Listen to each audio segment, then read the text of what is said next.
time to say good morning and welcome to Quincy Mayor Thomas Koch for our weekly City Hall updates. Hi, Mayor. Good morning, Joe. Missed you last week. Well, I missed you. You were unavailable, so I kept calling, it kept ringing and ringing and ringing. I go away for a week, I come back, and the Quincy Fire Department has a total of over $10 million in federal grants. So, how did that happen? Well, you need to go away more often. Yeah, I guess I do.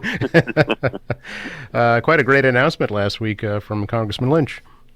Indeed. We got a number of folks in our department, led by Lieutenant Jerry Murphy, who are constantly looking at grant opportunities and writing the grants, the applications. Still, there's a lot of detail to that, But at the end of the day, it's having a champion in D.C. that makes it happen, and we got a great congressman in Congressman Lynch. He's truly been a great partner. So they got an earmark of $4 million towards the new station we've been discussing. We bought the land for that a couple of years back, diagonally across from the current Central Firehouse. And then once again, we've been the recipient of a SAFER grant, which pays for 16 firefighters for 3 years. You can't go below your current budgeted number, so it's a really good thing for the city of Quincy and to help us continue to man our apparatus at the fullest extent possible. So it's good stuff. Yeah, I know that the union president, Tom Bowes, specifically credited the grant writers, for helping to bring this money into the city. But also the fact that you can have the best equipment and apparatus and facilities, but if you don't have the staff, they're no good.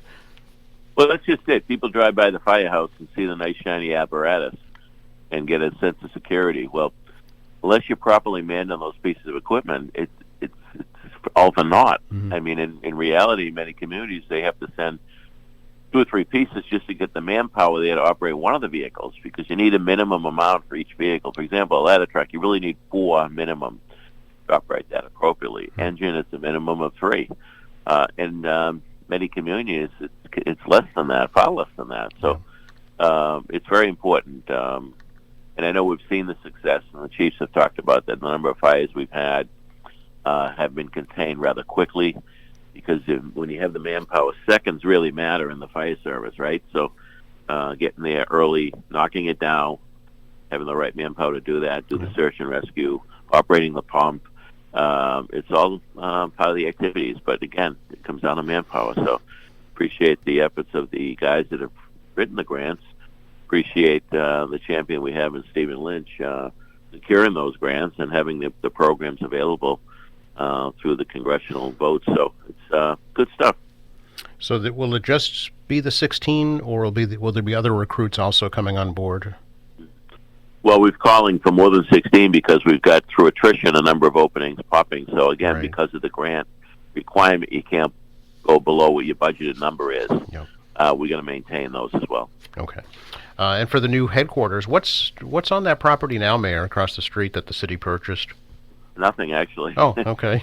Diagonally across, it's a vacant lot. It was owned by the National Grid. We secured that 2 or 3 years ago now. And now that we're building the public safety headquarters, which is going to include the chief's office, fire prevention, and a number of the administrative type duties that would have been at this, the new firehouse won't be as large or extensive because we don't need that. It'll be more of a straight, simple firehouse. So that'll be a little less money than what we were originally looking at, which is a good thing. I see. And any decision as to what to do with the current headquarters? Yeah, my guess is we'll keep it. Mm-hmm. Right now, we're renting space around the city for traffic, parking, alarm, and lighting. And we'd be able to put all their equipment in there, which is much light in the fire apparatus. Mm-hmm. The apparatus pieces are extremely heavy on those old floors, but their vehicles are much lighter, so we could do that. We're renting now some space in different spots of the city for some of their equipment, so we could put it all under one roof. And all of the they were also involved in the Christmas decorating, the banners and stuff. There's some pretty good storage in that building that would allow us to do that. So that's what we're leaning to right now. Okay, very good. As I understand, it's about 90 years old right now. So would it need some updates? Nothing major. Again, Okay. The major issues in that building have been, one, you got guys living in there. Yeah. And that is always an issue without the proper ventilation and all those things. Example, today's day and age, you don't put the holes in the firehouses anymore because the fumes go up through that chute where the fire and would come down and can contaminate the air and be cancer causing. So there's a lot of changes in how we design the fire service stations, equipment, how we clean the clothing that they wear when they're at a fire. There's a lot of changes happening, good changes in the fire service today to try to mitigate and minimize the exposure that they receive when they're out there, which leads in many cases to cancer. So, all good. Interesting. Can we talk a little bit, Mayor, about, as you're well aware, an employee at the Atherton Howe Elementary School placed on leave last week, some kind of a cyber crime investigation. Is there anything more you can add to that? I really can't. No.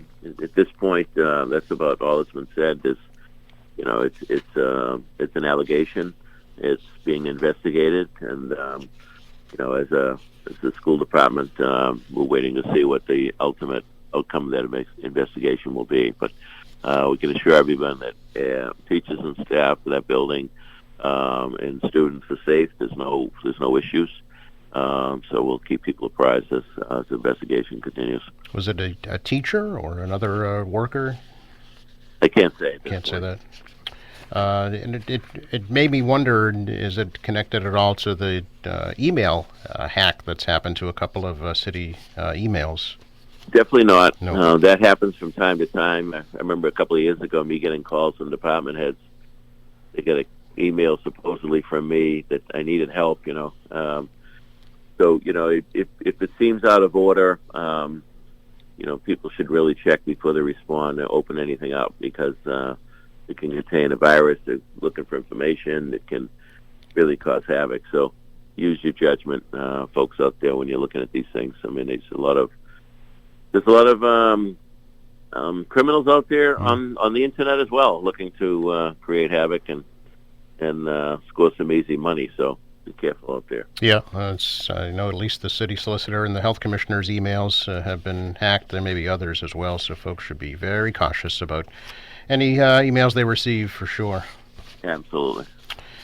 Mayor, tomorrow I guess we could call John Adams Day here in Quincy, really. It's certainly the 289th birthday anniversary wreath-laying ceremony, but also tomorrow night a major event up at the high school regarding the new John Adams Presidential Center. Indeed. It's the John Adams birthday each year is celebrated with the wreath laying, which is sent from the president from the White House, which was started by Lyndon Johnson many, many years ago. And it also includes, I know we have representatives from Quincy High, North Quincy High, and Wooded School that participate in the program. And, of course, usually a member of the Adams family and a number of other guests. So it's always a great event. To do the wreath laying with the pomp and circumstance. I know the Quincy Choral Society usually sings at it. It's usually a beautiful event. Yeah. And, of course, as you know, the Adams Presidential Center, though there is no building yet, there's a lot happening, and they're putting together a number of programs. So this is really the first, I think, that'll be a series for them, having a discussion. They're going to be using the auditorium at Quincy High School. And they have some experts coming in. I think the head of Monticello, and I know Danielle Allen from Harvard, who's also on the board. The third name escapes me at the moment, the third person. But these are some heavy hitters in the world of history. Yeah. And we're delighted that, the chairman of the board, Joe Dunford, put this together. It was his idea, along with, obviously, the help of the staff. And, of course, this will be also Craig Graham's debut, the new director of the library, who was hired just recently by the board, and from the Truman Library, did a stint with the H.W. Bush Library. He's really quite a guy and has an extensive resume and record in presidential library world. So things seem to be coming together nicely, and looking forward to it. So it's I think you may have in front of you, Joe, but I believe a reservation is required. And I know that they had about a couple hundred folks registered for for the event. It should be a great event. Yep, adamspresidentialcenter.org is the website. It is free. It is open to the public. It's being hosted by the Institute for Civic Leadership. This is the inaugural Adams Speaker Series called Passion for the Public Good and Civic Education. Tomorrow night, October 30th, 5 to 7 p.m. at Quincy High School. And I think it's going to play a great role going forward in civic education in our school system. There's been a lot of discussion, as you know, Joe, and back and forth about what we should be teaching, shouldn't be teaching, what's real, what isn't, what's history, what isn't history. Mm-hmm. And I think this is really going to set the table for what's appropriate going forward. So looking forward to it. Absolutely. Mayor, always good to talk to you. Next time we talk, it'll be Election Day. Wow, and then we'll be coming up on the veterans events. That's right. And then it's right into the holiday season. There is a correlation there, when you think about it. Well, how lucky we are to still be able to go out and vote. Many countries in the world would love that opportunity. This is very true. And I know here in Quincy... I will be glad when it's over. Well, I think a lot of people feel the same way. And I know here in Quincy, the city clerk's predicting upwards of perhaps an 80% turnout for the presidential election, so that would be great. Wow. Yeah, it is good stuff. I know they've been dealing with the early voting, and they've got the mail-in voting, so hopefully the lines won't be too badly Election Day. But Nikki Crispo and her crew, they do a great job. Yep, I can attest. They help us out tremendously to get information out to the community, so thank them for that, and thank you.